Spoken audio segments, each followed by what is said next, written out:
कामिकी एकादशी व्रत कथा। कामिकी एकादशी का महत्व। अर्जुन ने कहा, हे प्रभु, मैंने आषाढ़ मास के शुक्ल पक्ष की देवशयनी एकादशी का सविस्तार वर्णन सुना।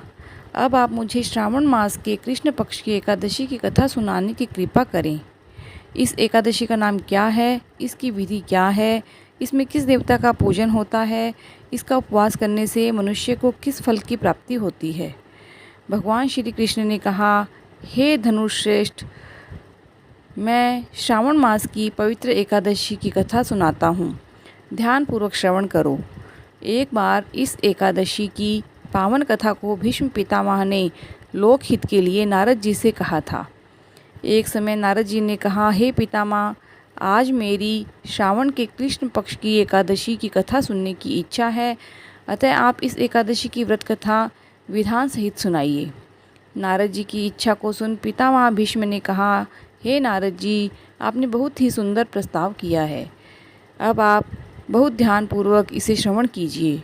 श्रावण मास के कृष्ण पक्ष की एकादशी का नाम कामिका एकादशी है। इस एकादशी की कथा सुनने मात्र से ही वाजपेय यज्ञ के फल की प्राप्ति होती है। कामिका एकादशी के उपवास में शंख, चक्र, गदाधारी भगवान विष्णु का पूजन होता है। जो मनुष्य इस एकादशी को धूप, दीप, नैवेद्य आदि से भगवान विष्णु की पूजा करते हैं, उन्हें गंगा स्नान के फल के बराबर फल की प्राप्ति होती है। सूर्य ग्रहण और चंद्र ग्रहण में केदार और कुरुक्षेत्र में स्नान करने से जिस पुण्य की प्राप्ति होती है, वह पुण्य कामिका एकादशी के दिन भगवान विष्णु की भक्तिपूर्वक पूजा करने से प्राप्त हो जाता है। भगवान विष्णु की श्रावण मास में भक्तिपूर्वक पूजा करने से जो फल मिलता है, वह पृथ्वी के दान के बराबर होता है। व्यतिपात में गंडकी नदी में स्नान करने से जो फल प्राप्त होता है, वह फल भगवान की पूजा करने से मिल जाता है। संसार में भगवान की पूजा का सबसे फल इसी दिन माना जाता है। तब भक्तिपूर्वक भगवान की पूजा न बन सके तो श्रावण मास के कृष्ण पक्ष की एकादशी का उपवास करना चाहिए। आभूषणों से युक्त बछड़ा सहित गोदान करने से जो फल प्राप्त होता है, वह फल कामिका एकादशी के उपवास से मिल जाता है।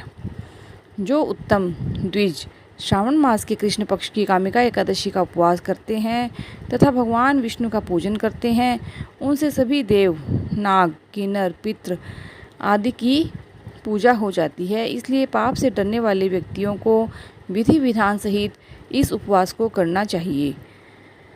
संसार सागर तथा पापों में फंसे हुए मनुष्यों को इनसे मुक्ति के लिए कामिका एकादशी का व्रत करना चाहिए। कामिका एकादशी के उपवास से भी पाप नष्ट हो जाते हैं। संसार में इससे अधिक पापों को नष्ट करने वाला कोई और उपाय नहीं है।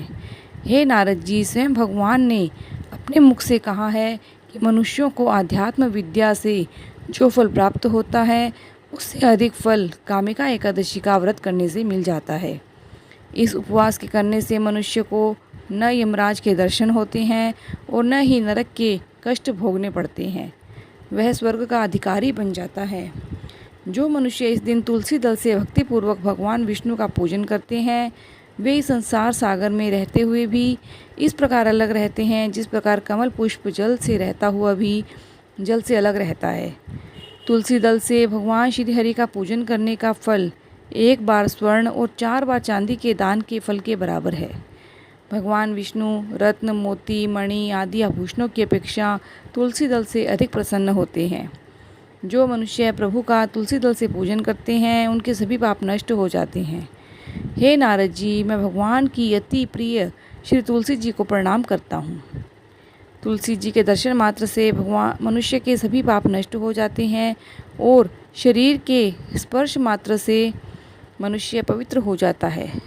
तुलसी जी को जल से स्नान कराने से मनुष्य की सभी यम यातनाएं नष्ट हो जाती हैं।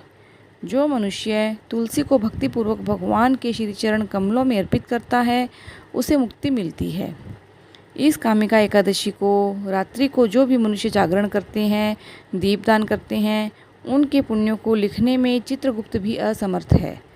एकादशी के दिन जो मनुष्य भगवान के सामने दीपक जलाते हैं, उनके पितर स्वर्गलोक में अमृत का पान करते हैं।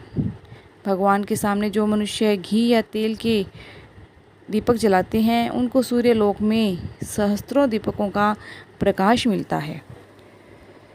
कामिका एकादशी व्रत कथा। एक गांव में एक वीर क्षत्रिय रहता था। एक दिन किसी कारणवश उसकी ब्राह्मण से हाथापाई हो गई और ब्राह्मण की मृत्यु हो गई। अपने हाथों मारे गए ब्राह्मण की क्रिया उस क्षत्रिय ने करनी चाहिए, परंतु पंडितों ने उसे क्रिया में शामिल होने से मना कर दिया। ब्राह्मणों ने बताया कि तुम पर ब्रह्म हत्या का दोष है, पहले प्रायश्चित कर इस पाप से मुक्त हो, तब हम तुम्हारे घर भोजन करेंगे। इस पर क्षत्रिय ने कहा, इस पाप से मुक्त होने के लिए क्या उपाय है? तब ब्राह्मणों ने बताया कि श्रावण मास के कृष्ण पक्ष की एकादशी को भक्ति भाव से भगवान श्रीधर का व्रत और पूजन कर ब्राह्मणों को भोजन कराकर सदक्षिणा उनका आशीर्वाद प्राप्त करो, तब इस पाप से मुक्ति मिलेगी। पंडितों के बताए हुए तरीकों से व्रत करने वाली रात में भगवान श्रीधर ने क्षत्रिय को दर्शन देकर कहा कि तुम्हें ब्रह्म हत्या के पाप से मुक्ति मिल गई है। इस व्रत के करने से ब्रह्म हत्या आदि सभी पाप नष्ट हो जाते हैं और इस लोक में सुख भोगकर प्राणी अंत में विष्णु लोक को जाते हैं। इस कामिका एकादशी के महात्म के श्रवण और पठन से मनुष्य स्वर्ग लोक को प्राप्त करते हैं। हरे कृष्णा।